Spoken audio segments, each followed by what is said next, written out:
Good morning students.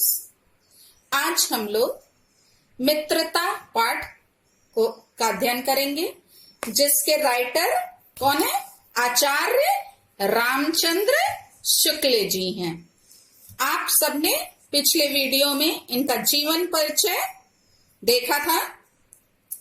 इनके बारे में, इनका जन्म कहाँ हुआ था, मृत्यु कहाँ हुई थी, कब हुई थी, और इन्होंने साहित्य के क्षेत्र में क्या योगदान दिया, इसके बारे में हम लोग ने जाना था।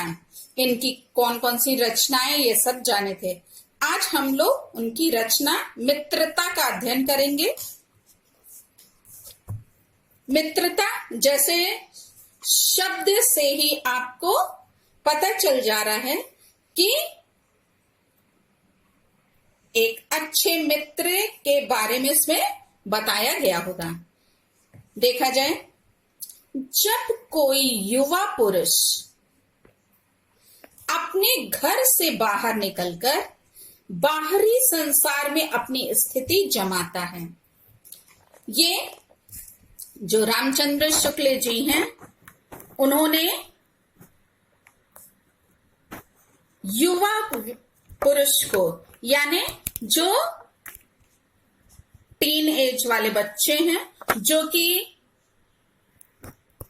अपनी हाई स्कूल इंटर की परीक्षा को पास करके अपने आगे की पढ़ाई और अपने आगे के जीवन के लिए जब वो घर से बाहर निकलते हैं, तब की स्थिति के बारे में इन्होंने यहाँ पे बहुत अच्छे तरीके से बताया है। तब पहली कठिनता उसे मित्र चुनने में पड़ती है। क्यों? क्योंकि उससे पहले जो दोस्त बने रहते हैं, सहपाठी, साथ में पढ़ने वाले ढेर सारे मित्र होते हैं, उनसे वो मिलके अपने सारी पढ़ाई के बारे में और भी अन्य बातों में, खेलने कूदने सब में अपना वो साथ साथ रहते हैं। तो उस समय क्या है, ढेर सारे मित्र उनके होते हैं। किंतु जब ये घर से बाहर निकलते हैं और अपने चुनाव के लिए, अपने भविष्य के जीवन के लिए जब वो आगे की सोचते हैं, उन्हें क्या करना सही है, क्या नहीं करना है, या किसी और लाइन में वो जाते हैं अपने लक्ष्य को लेकर के, उसको प्राप्त करने के लिए, तो उनको घर बार छोड़ करके घर से बाहर निकलना ही पड़ता है। तब की स्थिति के लिए ये वो आचार्य रामचंद्र शुक्ल जी ने बड़ा बढ़िया यहाँ पे बताया है कि उस समय क्या होता है, उन्हें कठिनता होती है, किसमें? मित्र चुनने में पड़ती है। यदि उसकी स्थिति बिल्कुल एकांत और निराली नहीं रहती, तो उसकी जान पहचान के लोग धड़ाधड़ बढ़ते जाते हैं। यानी कि यदि कोई छात्र या कोई युवा जो है, वो कैसे प्रवृत्ति वाला होता है, एकांत वाला होता है, जब जल्दी से किसी से हिल मिलता नहीं है, उसका स्वभाव कुछ निराला होता है, बाकी लोगों से हट के होता है, तब तो क्या होता है, उसके ढेर सारे दोस्त नहीं होते हैं। किंतु यदि वो हंसमुख स्वभाव का होता है और वो बहुत ढेर लोगों के बीच में रहना ज्यादा पसंद करता है, तब उसकी जान पहचान क्या होती है, अन्य लोगों से धड़ाधड़ बढ़ते जाते हैं। यहाँ लिखा है, मतलब बड़ी तेजी से उसके ढेर सारे मित्र बनते चले जाते हैं, और थोड़े ही दिनों में कुछ लोगों से उसका हेल मेल हो जाता है, यानी वो जल्दी ही अपने ढेर सारे मित्र वो बना लेता है और उसकी जान पहचान ढेर सारे लोगों से हो जाती है। यही हेल मेल बढ़ते बढ़ते मित्रता के रूप में परिणत हो जाता। परिणत यानी उसमें बदल जाता है। वो मित्र के रूप में वही लोग जो उसके जान पहचान में जो आते हैं, उसके आसपास वो सब क्या हो जाते हैं, उसके मित्र बन जाते हैं। मित्रों के चुनाव की उपयुक्तता पर उसके जीवन की सफलता निर्भर हो जाती है। यहाँ पे रामचंद्र शुक्ल जी बताना चाह रहे हैं कि जो जैसे वो उसके मित्र उसको प्राप्त होते हैं या मिलते हैं, बनते हैं, उनका असर उसके जीवन की सफलता पर भी पड़ता है। यानी कि ये बताना चाह रहे हैं कि मित्रों का चुनाव जो है कैसा होना चाहिए, उपयुक्त होना चाहिए। यदि उस समय उसका चुनाव जो है सही नहीं होगा तो उसके जीवन पर क्या है,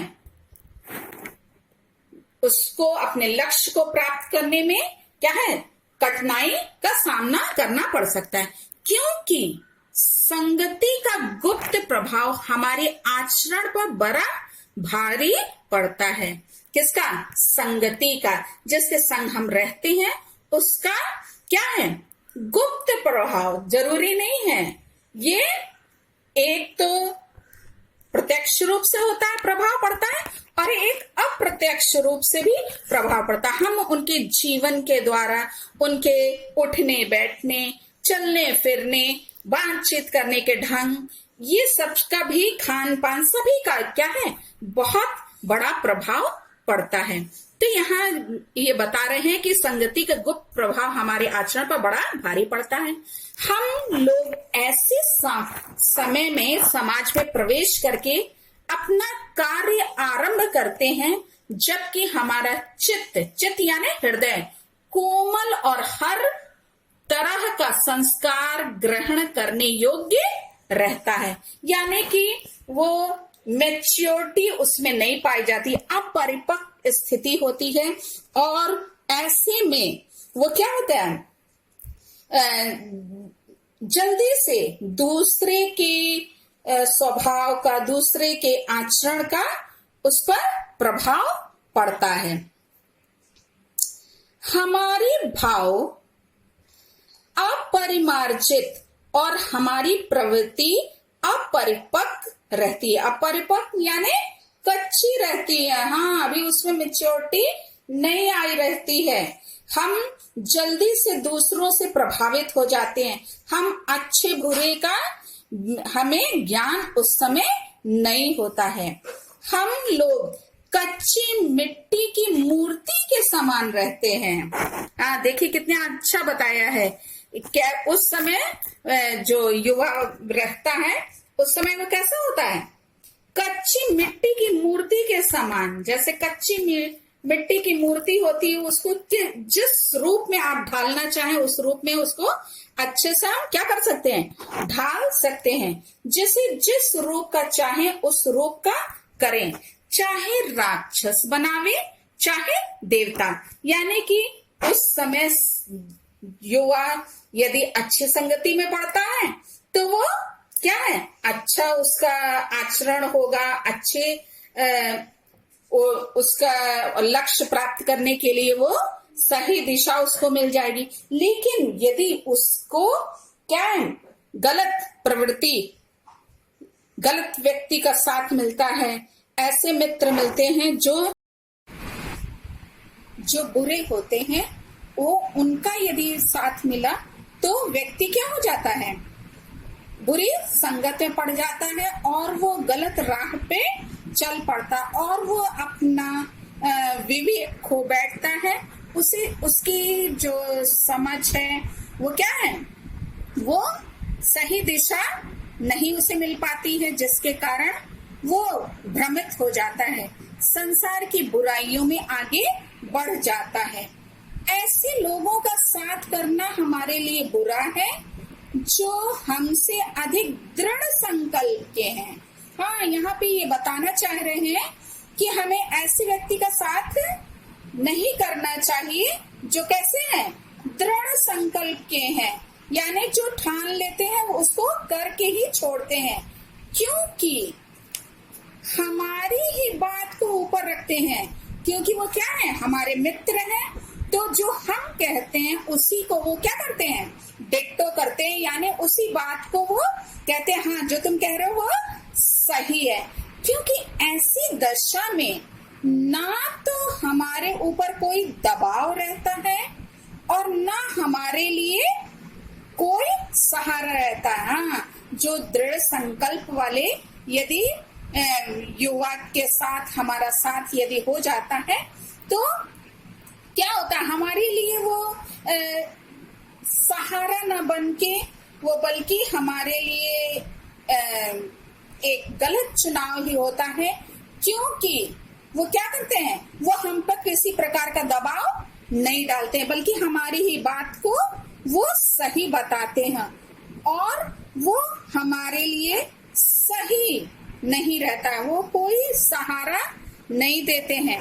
दोनों अवस्थाओं में जिस बात का भय रहता है उसका पता युवा पुरुषों को प्राय बहुत कम रहता है। यहाँ पे ये बताना चाह रहे हैं कि जो युवा पुरुष विवेक से नहीं क्या करता है, भावनाओं से वो काम लेता है और वो अपने मित्र की बात को सबसे ऊपर रखता है। उसकी सोचने समझने की क्षमता उस समय क्या हो जाती है, समाप्त हो जाती है। वो जिसको कहते हैं अंधविश्वास करने लगता है। यहाँ पे देखिए क्या लिखा है, दोनों अवस्थाओं में जिस बात का भय रहता उसका पता युवा पुरुषों को प्राय बहुत कम रहता है। यदि विवेक से काम लिया जाए तो ये भय नहीं रहता है। हाँ, यहाँ ये बता रहे हैं कि यदि हम अपने विवेक का इस्तेमाल करें तब फिर ये भय की स्थिति क्या हो जाती है, समाप्त हो जाती है। पर युवा पुरुष प्राय विवेक से कम काम लेते हैं। हाँ, जोश रहता है उनमें, जो कि जिसके कारण वो अपने मित्र की बातों को ज्यादा अहमियत देते हैं, उसको वो बल्कि अपने विवेक का इस्तेमाल वो नहीं करते, अपनी बुद्धि का सहारा वो नहीं लेते हैं। उनमें ये क्षमता क्या हो जाती है, वो कहना चाहिए कि वो अपने मित्र पर ज्यादा निर्भर हो जाते हैं, उसके कही बात को वो ऊपर रखते हैं। यहाँ पे देखिए क्या लिखा है, कैसे आश्चर्य की बात है कि लोग एक घोड़ा लेते हैं तो उसके गुण दोष को कितना परख कर लेते हैं। हाँ, यदि हम किसी चीज को खरीदते हैं, यहाँ पे उदाहरण इन्होंने घोड़ा का लिया है।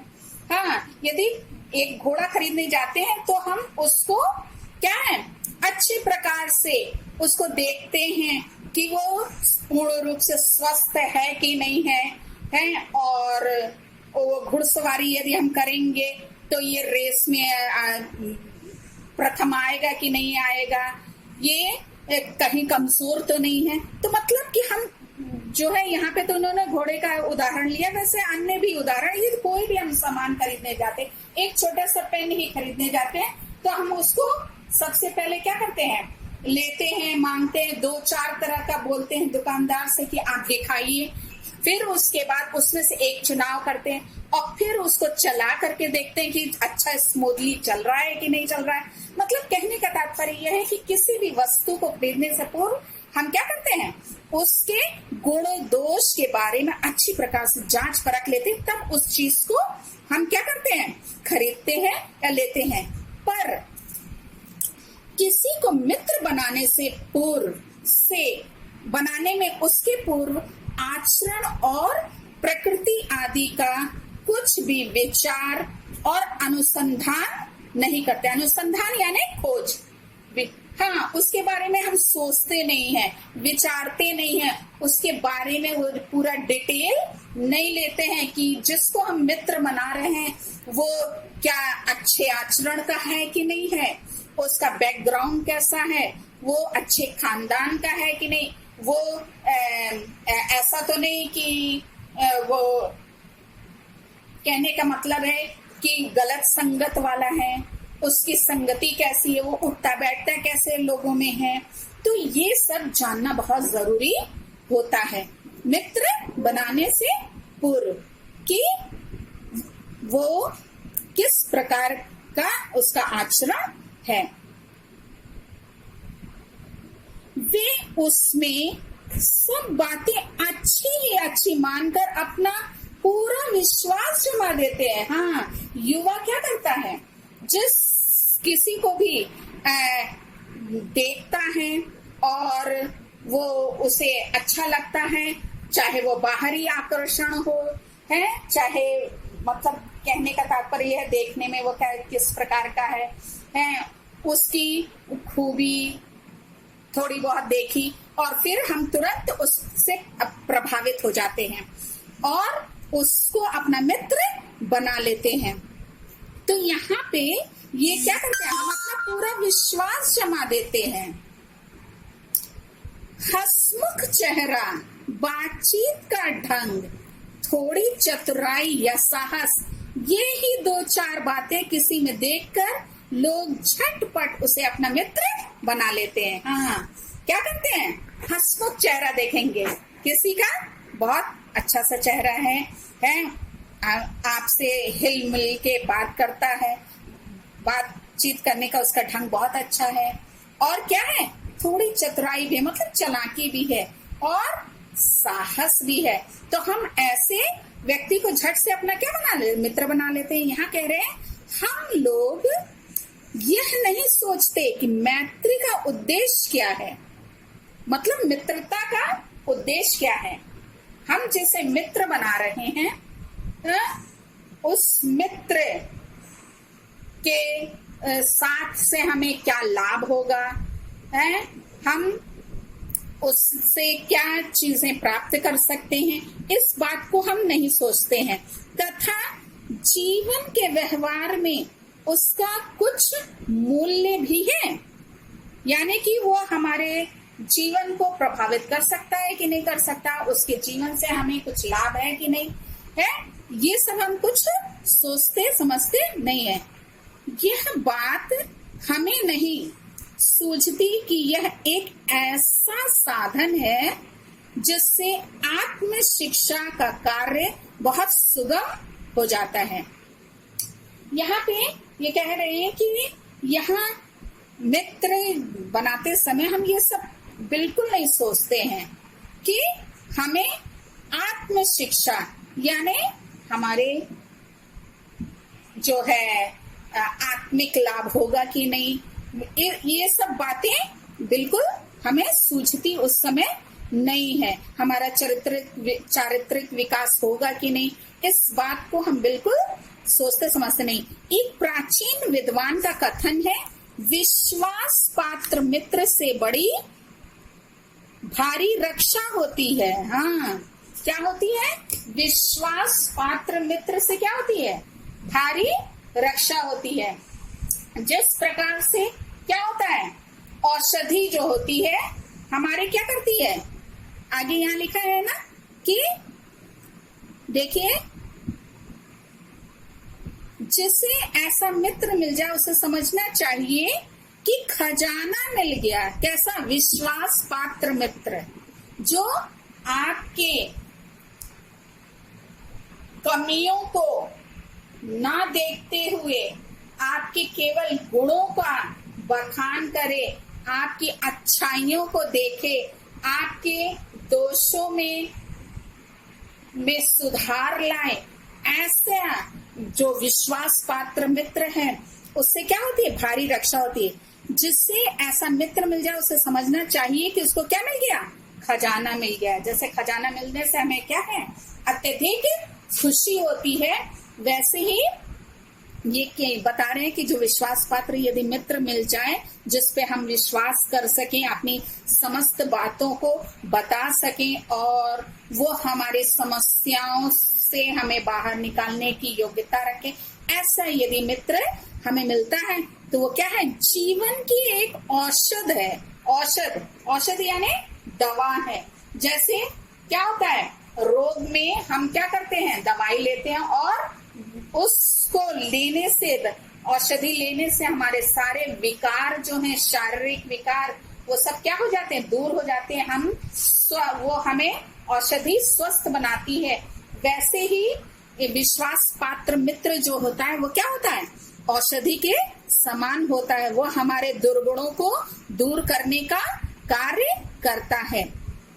हमें अपने मित्रों से ये आशा रखनी चाहिए कि वे उत्तम संकल्पों से हमें दृढ़ करेंगे, दोषों और त्रुटियों से बचाएंगे। हमें ऐसी आशा करनी चाहिए कि हमारा जो मित्र हो वो कैसा होना चाहिए। हमें हमारे दुर्गुणों से, यानी जो बुरे हमारे में आचरण है उसको वो दूर करने की क्षमता रखता हो, वो हमारी कमी दोषों को दूर करने वाला होना चाहिए। हमारी सत्य, पवित्रता और मर्यादा के प्रेम को पुष्ट करेंगे। जब हम कुमार्ग पर रहेंगे, कुमार्ग पर पैर रखेंगे, तब वे हमें सचेत करेंगे। हाँ, एक सच्चे मित्र की पहचान क्या है? यदि हम गलत मार्ग पर जाते हैं तो वो हमें क्या करता है? तुरंत वहां पे हमें रोकता है और हमें वो सही सलाह देता है और वो कहता है कि ये क्या है, ये मार्ग तुम्हारे लिए सही नहीं है, तुम्हें वो सही राह दिखाने का कार्य करता है। जब हम हतोत्साहित होंगे यानी निराश होंगे किसी भी कारण से, तब वे हमें क्या करेंगे? उत्साहित करेंगे, हमारे में उत्साह का संचार करेंगे। सारांश यह है कि वे हमें उत्तमता पूर्वक जीवन निर्वाह करने में हर तरह से सहायता करेंगे। सच्ची मित्रता में उत्तम से उत्तम वैद्य की सी निपुणता और परख होती है। यहाँ कितनी अच्छी बात बताई जा रही कि वो एक डॉक्टर के समान, उसमें सच्चे मित्र में क्या होती है? निपुणता और परख होती है, यानी वो जान लेता है कि क्या कमी है हमारे मित्र में, क्या अच्छाई है और किस प्रकार से उसे वो सही राह पे लाने की आवश्यकता है। ये उसमें परख होती है, उसमें वो क्षमता पाई जाती है। अच्छी से अच्छी माता का सा धैर्य और कोमलता होती है। हाँ, जिस प्रकार से माँ क्या करती है, बड़े धैर्य के साथ अपने बच्चों का, अपने परिवार का पालन पोषण करती है, बड़ी कोमलता के साथ, कठोरता का बिल्कुल भी प्रयोग नहीं करती, वैसी ही एक सच्चे मित्र में क्या है, वैसा ही गुण पाया जाता है। ऐसी ही मित्रता करने का प्रयत्न प्रत्येक पुरुष को करना चाहिए। इसमें आचार्य रामचंद्र शुक्ल जी समझाना चाह रहे हैं कि मित्र कैसा होना चाहिए? एक वैद्य के समान होना चाहिए, एक अच्छी माता के समान होना चाहिए। हाँ, तो बच्चों, आपने जाना कि हमें मित्र के चुनाव से पूर्व क्या करना है? बहुत सोच समझ के मित्र बनाने की आवश्यकता है।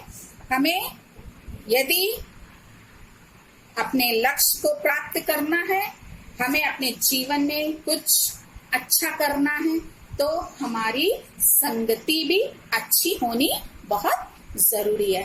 अब आगे हम लोग अगले लेक्चर में देखेंगे।